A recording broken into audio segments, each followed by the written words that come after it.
The Steam store has tens of thousands of games, old and new, level-based and open world, single and multiplayer, good and not so good. With this series, I aim to bring some attention to some of the many games on Steam that don't get the attention that I think they deserve.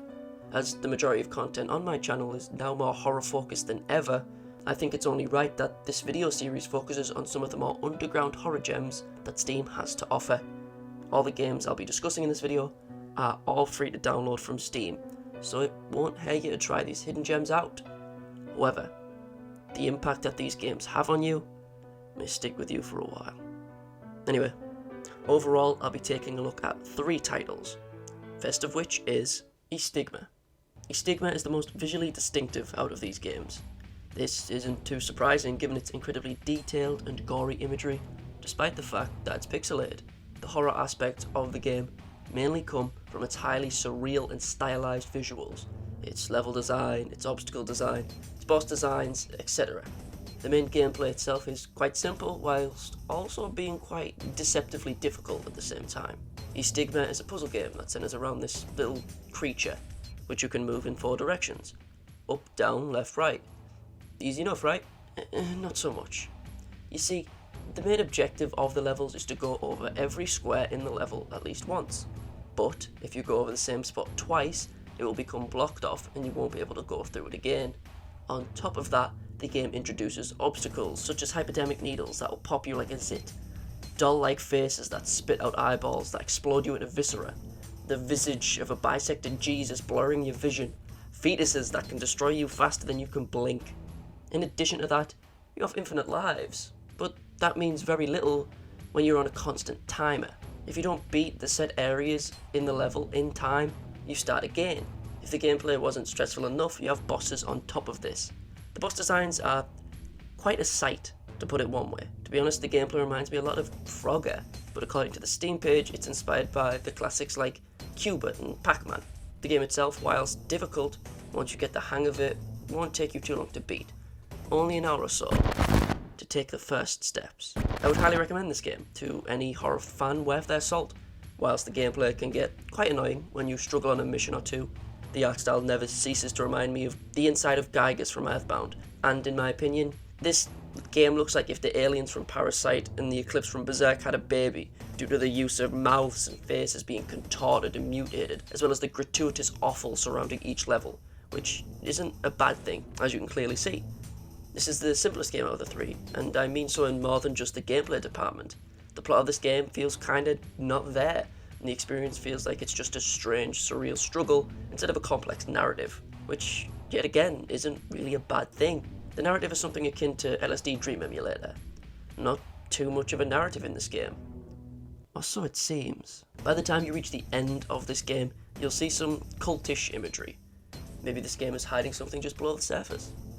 Something much darker and much more disturbing that I can't show here. I'll let you guys figure out this mystery for yourselves. Now, with the first game out of the way, let's take a look at our next unseen terror. The Designer's Curse. The Designer's Curse is a very intriguing game, both inside the game and outside the game. At its core, The Designer's Curse is a very clear love letter to the first-person horror classic Amnesia: The Dark Descent. And anyone who's played Amnesia before would quickly be able to tell this just by looking at the inventory screens, let alone the gameplay. The story, the gameplay, most things about this game harken back to Amnesia, which isn't a bad thing. This game fills the holes that was left by Amnesia's sequel, A Machine for Pigs, which was a very decisive game for fans of the original. This game feels like more Amnesia in some ways, with some bells and whistles added to the game to make it much more fun, whilst also having some things that may hurt your immersion. First of all, the notebook system. This game allows you to take notes on puzzles at any time by writing them down in your notebook, making puzzles that require long sequences of numbers or long patterns much easier and less frustrating. On top of that, we have its sound design. It's really quite something. The music that plays in the background is more ambient than anything, but it suits the gameplay to a T. The only major negatives about this game come from the fact that it feels a little too much like Amnesia, which has both positives and negatives. Firstly, it feels like a horror classic that any good horror fan will enjoy. but as a result of this, it can feel like it lacks originality sometimes. One other negative is the monsters that you are trying to escape from in this game. Their models look a little bit janky and unpolished, but however, in the right light, they can still look quite terrifying. And in combination with the music, the creatures can be genuinely spooky. The game itself mainly consists of simple puzzles and trying to escape the underground labyrinth you randomly awaken. The designer's cast is also quite short. Granted, this is a free indie title, so you shouldn't expect a AAA 8-hour experience. So the game should take you around an hour or two at maximum. The reason I think you should try this game out is its atmosphere. Its atmosphere is set up quite well, with the creepy paintings on the wall, the haunting ambience, as well as the monsters lurking in the background. It makes the game very tense and quite scary to play. Earlier I said that this game is quite intriguing both in the game and out of the game. The reason I say this is that this game is only the first chapter of many, perhaps, in a series of games that is being made by a single person, which in of itself is quite impressive. But that one person who created this, according to the description, was only 15 years old at the time of making this, which puts the project on a whole other level of impressive. Granted, he made this back in 2019, making him a bit older now. However, the dude has made a couple other games on Game Jolt in the past, and if he keeps up with game development, I feel like he'll become an indie game name to really look out for. Keep an eye out for CB Games. I feel like they'll become an indie developer that will get a lot bigger and more impressive with some more experience. Keep it up. Now, let's move on to the last game I'll be talking about today. It Moves. It Moves is an RPG Maker horror game which harkens back to the classics on the same engine. Corpse Party, Crooked Man, Misao, Eve, etc. The game follows the story of a young 8-year-old boy whose family has recently moved house, resulting in him and his older brother getting separate bedrooms. The boy we play as, when he goes to sleep on his own in his new own bedroom, has nightmares about a smorgasbord of different nightmare dimensions. Everything from caves filled with monsters in a remote jungle cabin to Silent Hill-esque industrial hell dimensions.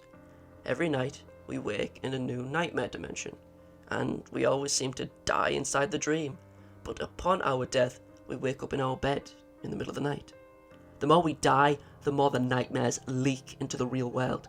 A monster from our dreams begins to lurk below our bed as we sleep, taunting us, with each night getting closer and closer. The plot is quite simple, but effective. It's set up quite well as long as you're okay with reading text. If you've played other RPG Maker horror games, you'll very much be a fan of this. The gameplay during the nightmare consists of mainly puzzle solving, nothing too complicated, but nothing too simple either. The game itself is apparently based off a creepypasta by the pretty apt title, Bedtime, which is very clear upon playing the game. The creepypasta itself is quite the read, and is surprisingly decent, but it's also 16,000 words long, so if you have to choose between experiencing this narrative through the game or reading the story, I would highly recommend playing the game, as some of the game's visuals and sound effects really add to the experience. Despite being a pixelated RPG Maker game, it still manages to genuinely set up a very creepy and unsettling atmosphere, with creatures fading in and out of your vision, lurking in the shadows, haunting echoes surrounding you, and on top of that, the game doesn't have a heavy reliance on jump scares, which is amazing. Yes, there are a few, but the mood that the game sets up with its creepypasta narrative, its sound design, and its visuals on top will unsettle you more than any single jump scare. The game doesn't get boring either, despite the narrative about being a repeating cycle, the child constantly sleeping and having nightmares about horrifying locations. The game doesn't become stale because of this. Quite the contrary. Each locale is different from the last, always keeping you intrigued, but anxious about what the next dream scenario will be. All three of the games I've shown during this video are games I would highly recommend playing to any horror fan. And on top of that, they're all free on Steam. I'll leave a link to every game in the description below. If you know of any other scary games on Steam or on Game Jolt or anything that you feel need more attention, please feel free to let me know in the comments. And if you played any of these games mentioned, yet again, let me know your thoughts on them. I'm genuinely curious to see if anyone plays the games because of this. Please, let me know if you do. And yeah, with that being said, please like and subscribe, etc. And yeah, doodles my doodles. Hopefully I'll see you in the next one. Peace.